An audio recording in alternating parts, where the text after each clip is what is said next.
ગાંઠ જંગલમાં વચ્ચે આવેલા નાનકડા ઇન્દ્રપ્રસ્થના મંદિરો તથા સદનોના પ્રતિબિંબો ઝીલતા યમુનાના નીર આથમતા સૂર્યના પ્રકાશથી ઝરહરી રહ્યા હતા.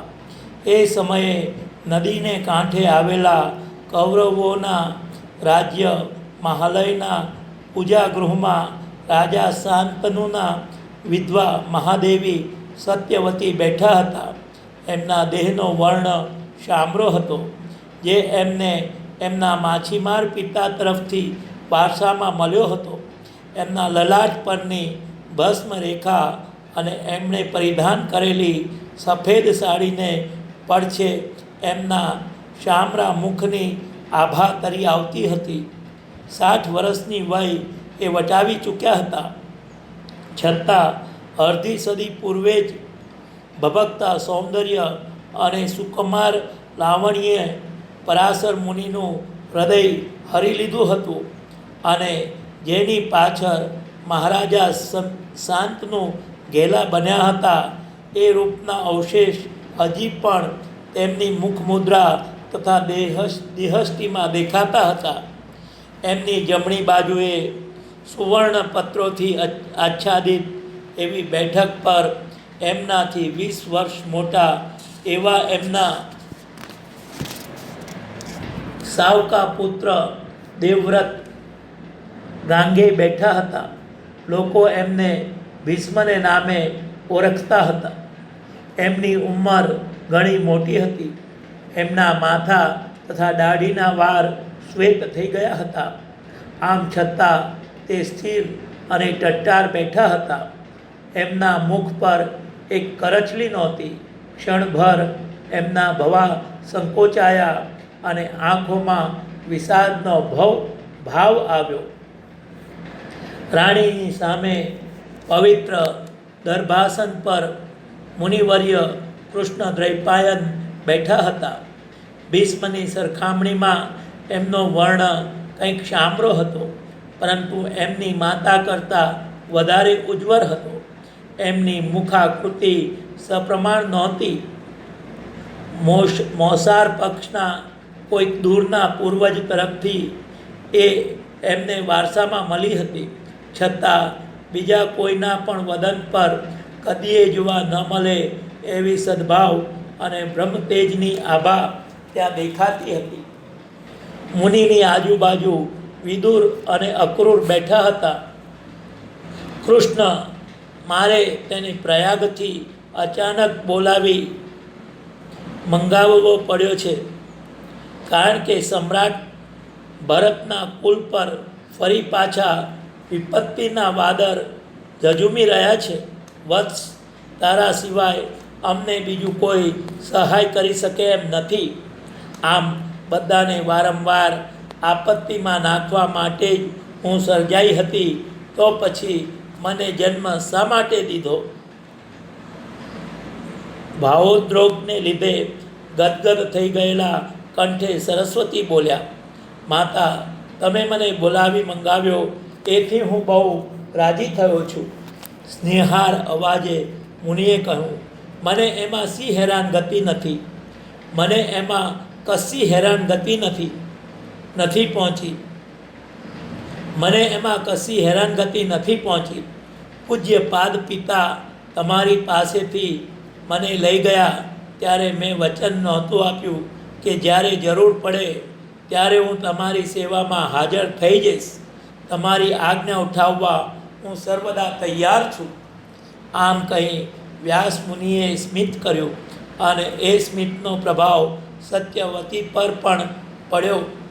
શોકાગ્રસ્ત છતાં એમના મુખ પર સ્મિત ફરકી ઉઠ્યું.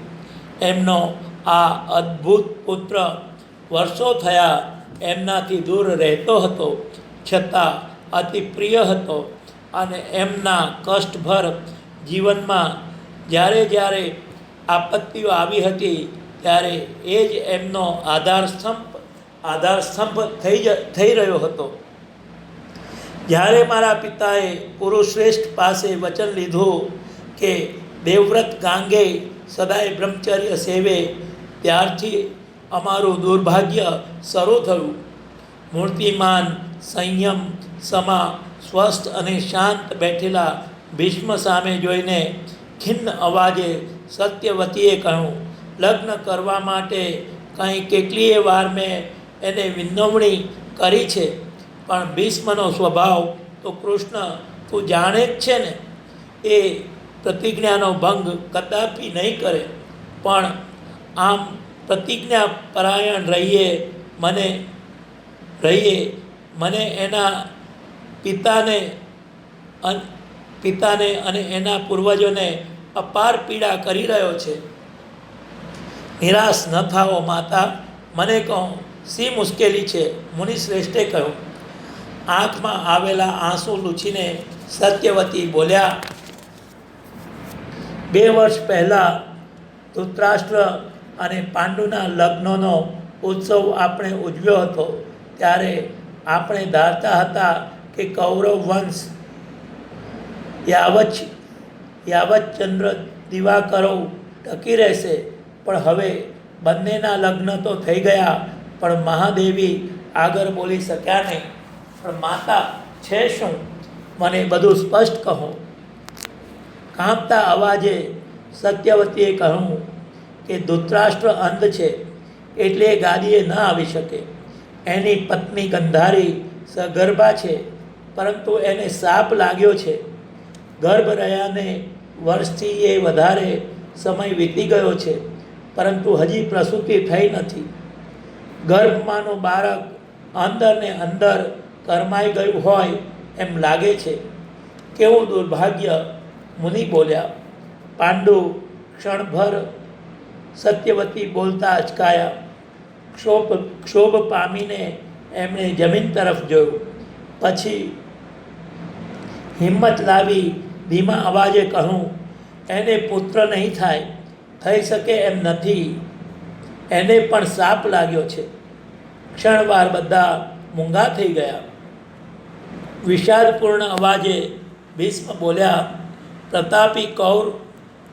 પ્રતાપી કૌરવોની કીર્તિ વધારવા હું જીવનભર મથ્યો છું, પરંતુ હવે તો એમનું તર્પણ કરનાર પણ કોઈ રહે એમ નથી, અને એમાં દોષ મારો છે. સત્યવતી બોલી ઉઠ્યા. કદી પણ ન પરણવાની પ્રતિજ્ઞા ભીષ્મે મારા ખાતર જ લીધી છે. આ પાપની શિક્ષા ભગવાન શંકર મને પૂરેપૂરી કરી રહ્યા છે. આ ઉદાર ચરિત ભરત વંશને ટકાવી રાખવા આપણાથી શું કંઈ જ થઈ શકે એમ નથી, ડુસકા ભરતા સત્યવતીએ કહ્યું. અને વાત આટલી જ અટકતી નથી. મંદ અને સંયત અવાજે ભીષ્મે કહ્યું, આપણા માથા પર જે આપત્તિ ઝઝૂમી રહી છે એની ખબર જો જગતને પડશે તો કુરુકુલની કીર્તિ હંમેશને માટે અસ્ત પામી જશે. વીરશ્રેષ્ઠ, મને કહો એવું તે શું છે? મુનિદેવ વ્યાસે પ્રશ્ન કર્યો. પ્રાચીન કાળના સુવર્ણ યુગમાં આપણા દિવ્ય ઋષિઓએ જે પરમ પવિત્ર વેદ મંત્રનું દર્શન કર્યું હતું, તે સર્વ મંત્રોનું સંકલન કરીને સંહિતા રૂપે તેની નવરચના કરવાનું ભગીરથ કાર્ય મુનિ કૃષ્ણમપાયાને પાર પાડ્યું હતું. એ કારણે વિદ્રજજનોએ એમને વેદવ્યાસ તરીકે ઓળખાવીને એમનું બહુમાન કર્યું હતું, અને એ જ નામથી બહુ આદરપૂર્વક એમનો ઉલ્લેખ કરતા ભીષ્મએ કહ્યું, પાંડુની પત્ની કુંતી વંધ્યત્વનું દુઃખ સહન કરી શકતી નથી, એટલે તેણે અગ્નિ પ્રવેશ કરવાનો નિર્ણય કર્યો છે. અરે, આના કરતાં તો હું મૃત્યુ પામી હોત તો સારું થાત. સત્યવતીએ ઉદ્ગાર કાઢ્યો અને નિરાશ બનીને કપાળ પર હાથ મૂક્યા. વ્યાસે પોતાની માતાના શોકાગ્રસ્ત વદન તરફ જોયું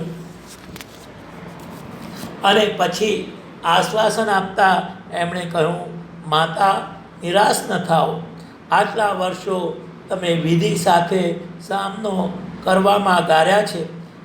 આર્યશ્રેષ્ઠ ભીષ્મે પણ એ જ કર્યું છે અને ત્યાર સુધી તમને બંનેને વિજય મળ્યો છે. કૃષ્ણ ભીષ્મ પિતૃલોકમાં ચાલ્યા જશે ત્યારે અમારું શું થશે? માતા, કઈ વાતનું તમને દુઃખ છે તે હું બરાબર જાણું છું. મને પોતાને પણ તેની ચિંતા થાય છે. કૌરવો કેવળ રાજવી નથી, તે તો આર્ય ધર્મના રક્ષણહાર પણ છે. એમનું સામ્રાજ્ય છિન્ન ભિન્ન થઈ જાય તો સર્વત્ર અનવસ્થા ફેલાય અને ધર્મનો લોપ થઈ જાય. મુનિવર્ય, અમારે ખાતર ધર્મનો ઉદ્ધાર કર્યો. ભીષ્મે કહ્યું, મુનિવર્ય, તમે અમારે ખાતર ધર્મનો ઉદ્ધાર કર્યો.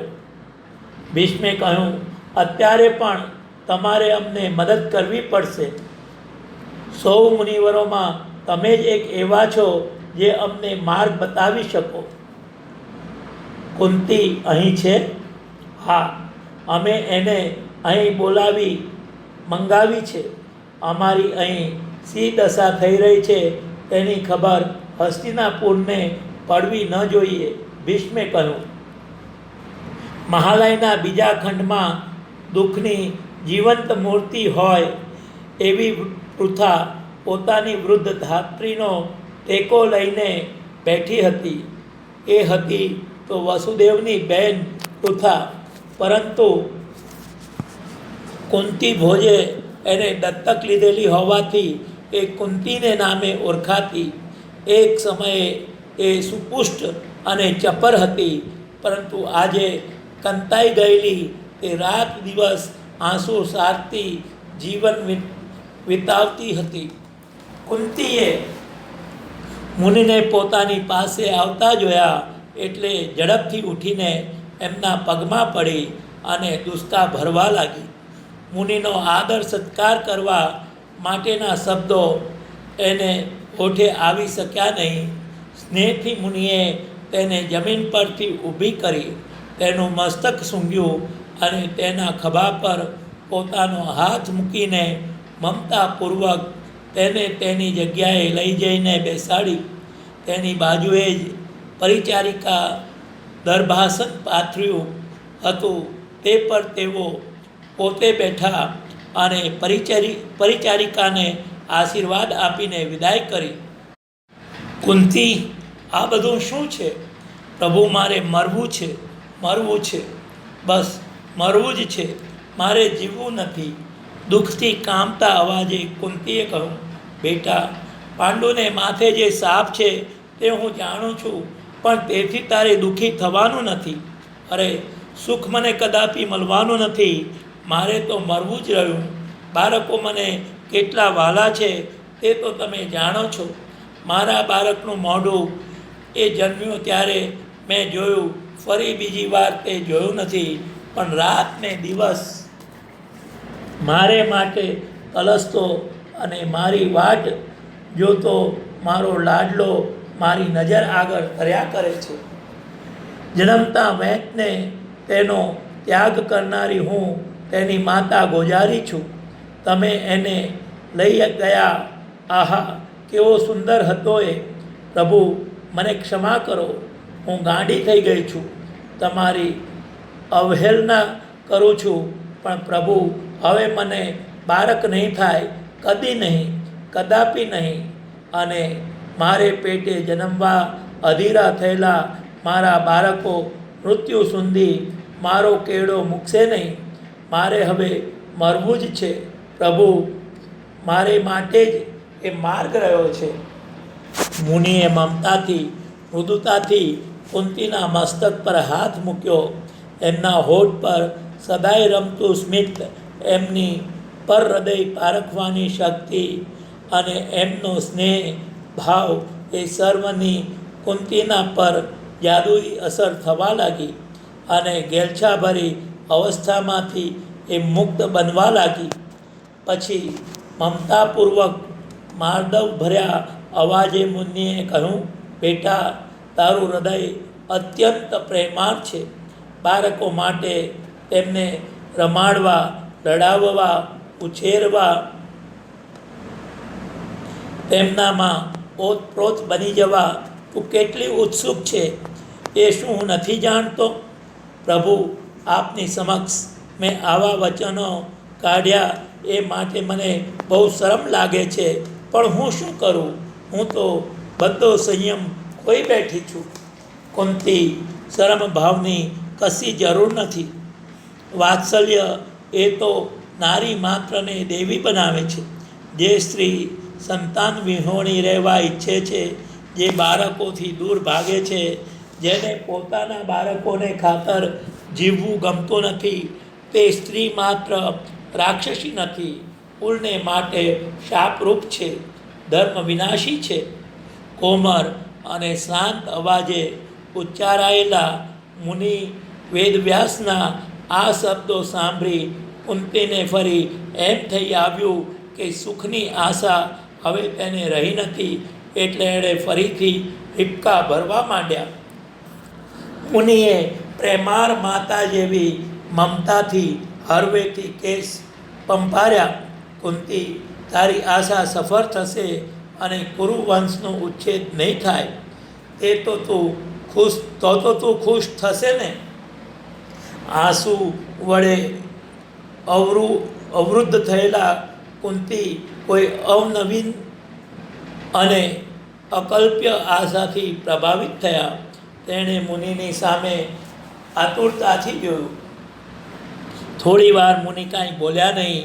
પછી તેઓ બોલ્યા, સાંભળ કુંતી, આપણા પૂજ્ય મહર્ષિઓનો આદેશ છે કે ધર્મના સંરક્ષણ અર્થે કોઈ પણ ઉપાયે કુળનો નાશ થતો અટકાવવો અને સંતાનો પ્રત્યે સ્નેહ રાખનારી, તેમને માટે જીવન સમર્પણ કરનારી પતિપરાયણ સ્ત્રી એ ધર્મનો આધારસ્તંભ છે.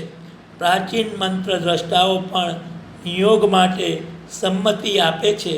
એટલે હું કહું તે પ્રમાણે તું વ્રતનું પાલન કરશે તો તું પણ સંતાનની માતા થઈ શકીશ. આપ જે કહેશો તે બધું હું કરીશ. અકલ્પ્ય આશાથી જ ઉભરાઈ જતા હૃદયે કુંતીએ કહ્યું, પરંતુ કુરુઓમાં શ્રેષ્ઠ એવા મારા સ્વામીનો દ્રોહ તો નહીં જ કરું. તારું સ્વામિત્વ અખંડ રહેશે. પાંડુ તને આદેશ આપશે અને તારા વડીલો અનુમતિ આપશે. પછી કાંઈ છે? હું દેવોનું આહ્વાન કરવા માટેના મંત્રો તને શીખવીશ. એ મંત્રનો પાઠ કરતા તું એ દેવતાઓનું એક ચિત્તે ધ્યાન ધરજે. એ તને આશીર્વાદ આપશે. એ પછી યોગ્ય વિધિ કરીને તારા શરીરનું સમર્પણ કરજે. એમ કરતી વેરા પણ તારે વિચાર તો તારા પતિનો જ કરવાનો છે અને પતિ સિવાય તારા પ્રેમને કામના બીજા કોઈ પ્રત્યે વારવાના નથી. આમ કરશે તો દેવાદિદેવ મહાદેવના તું આશીર્વાદ પામીશ. પ્રભુ, આ શું યોગ્ય છે? શ્રમબ્રહ્મમાં પડી કુંતીએ કહ્યું, એ યોગ્ય છે બેટા. આ રીતે કોઈ તરુણી સ્ત્રી એક નિષ્ઠાથી પતિપરાયણ રહી તેની સેવા કરવા પુત્ર પ્રાપ્ત કરે તેમાં કંઈ અયોગ્ય નથી. એ તો એનો પરમ ધર્મ છે. બેટા, તું પ્રણીત પુત્રોની માતા થજે. મારા આશીર્વાદ છે અને તેમને ખાતર જીવન ગાળજે અને એ સંતાનોનું ધર્મનું સંરક્ષણ કરશે. તું ચિંતા છોડી દે, પ્રસન્ન ચિત્ત બન. સત્યવતીના પુત્રનું આ વચન છે, મુનિએ કહ્યું. અને મહિનાઓથી ન અનુભવેલા આનંદમાં કુંતીનું હૃદય વિહરવા લાગ્યું.